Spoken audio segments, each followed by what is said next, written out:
E in chiusura vi vogliamo parlare di un gelato tutto particolare offerto oggi all'Expo di Milano, realizzato dai detenuti del carcere Due Palazzi di Padova. Umberto Martini.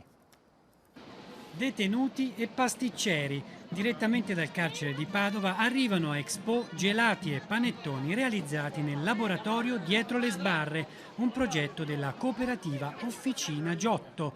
150 i detenuti che ci lavorano, tra di loro anche alcuni ergastolani, tutti assunti con regolare contratto e stipendio mensile. È una testimonianza, è un bene per tutta la collettività, perché sono persone che attraverso il lavoro hanno la possibilità di diventare delle risorse, di portare sicurezza, invece che essere un problema economico e un problema di sicurezza sociale. Il gelato è stato preparato per i visitatori di Expo con frutta a chilometro zero e latte fresco, tutti prodotti da contadini e allevatori del Veneto, mentre il panettone nella speciale versione di Ferragosto con il fior d'arancio e le uvette ammostate per 24 ore in un passito dei Colli Euganei.